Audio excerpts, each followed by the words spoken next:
St. Thomas Aquinas was of a mind that the body and the soul weren't opposed. It wasn't the case, as some before him might have held, that the soul was all good and the body was all bad, that the world around us was a field of temptation and flaws only. Instead, he suggested that what the soul had to accomplish on its way to God it couldn't accomplish alone, and that the soul needed the body and the experience of life on earth in order to perfect itself, or come as close as it needed to come to God.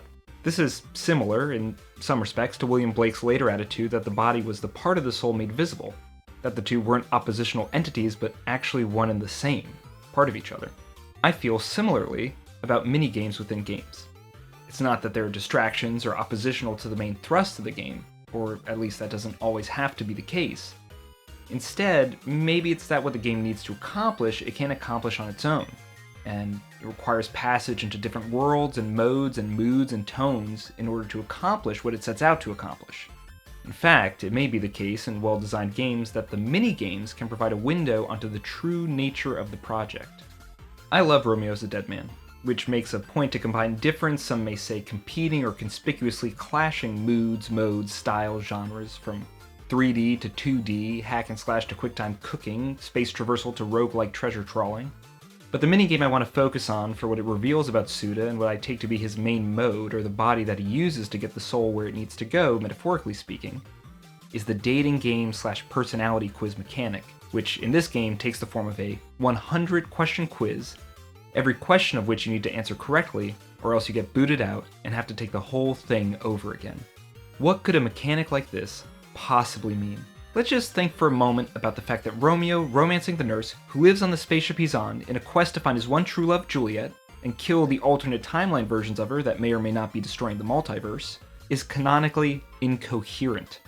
How and why would he try to romance a nurse, since he's Romeo trying to find his Juliet? The fact of him loving Juliet is his whole thing. So wherefore the dating sim quiz? Well, one answer to this could be to call into question the canonicity of love itself.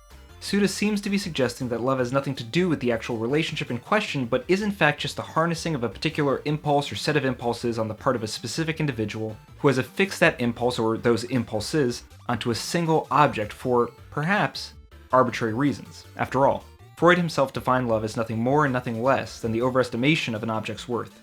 In other words, the fact of Romeo himself, the archetypal lover who only has eyes for Juliet, the fact of Romeo playing a dating sim quiz game to win the heart of a nurse aboard his spaceship, may be a way of saying that it's not so much that lovability is a quality another person inherently possesses, as it is instead the case that love is an activity one wants to do, and one will find a way to do it, regardless of the nature or character or identity of the given recipient or collaborator.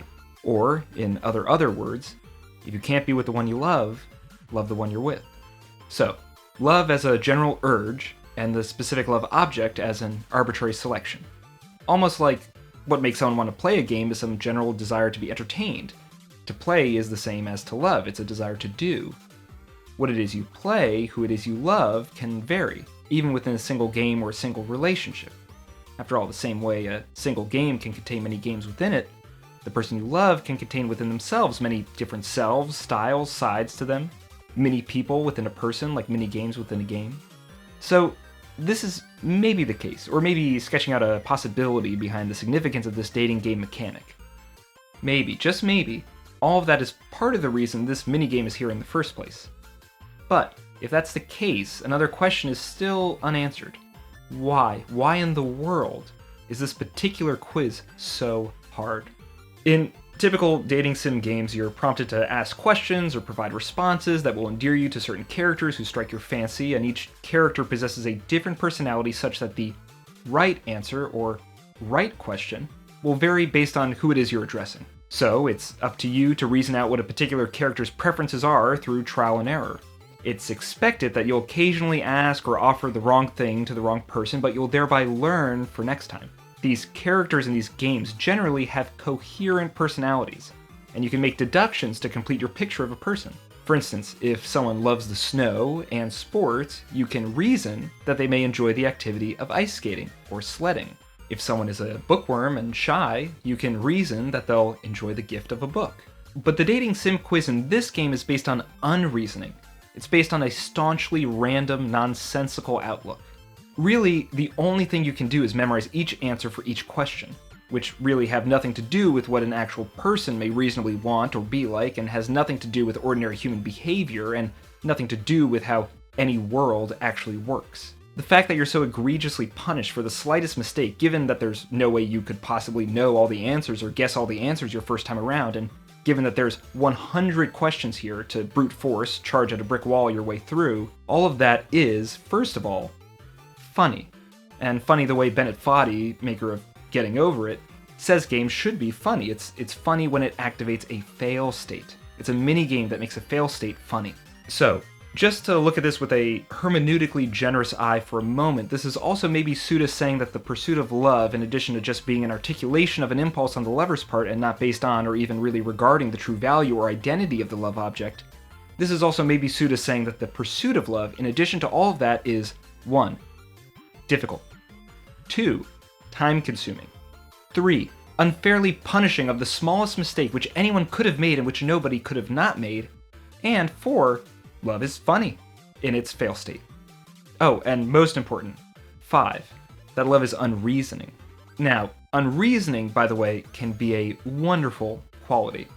In fact, some would say that it's what we find so winning and sublime in nature or in art. As Wallace Stevens once said, the difficultest rigor is forthwith, on the image of things to take from the irrational moment its unreasoning, as when the sun comes rising, or the water clears deeply, or the moon hangs on the wall of Heaven Haven. These are not things transformed, and yet we're shocked by them as if they were. We reason about them with a later reason. All of that basically meaning that those things which are truly beautiful are so given, so unparsable in their immanence, that they cannot be causally justified, and must be accepted without reason.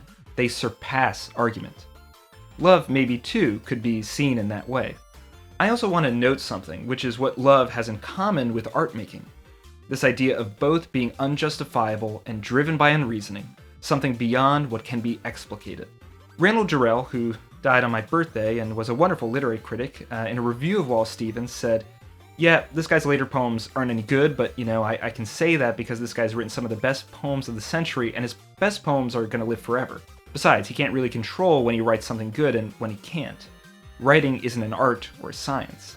A poet is someone who, after walking out into thunderstorms his whole life, gets struck by lightning once or twice.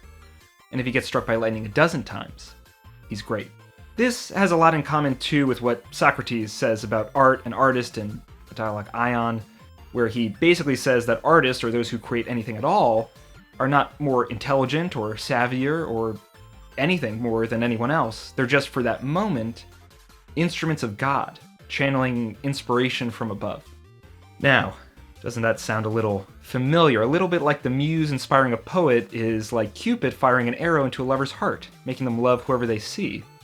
There's the authority and thrill of unreasoning. And the authority and thrill of unreasoning depicts something very true about love and art making. And by the way, I think it should be said, it must be clear to anyone that the sheer biodiversity of mini-games and modes and moods and tones in Romeo's a Dead Man speaks to one simple fact, that Suda is in love with making art, and in love with the bursting quality of unbridled creativity.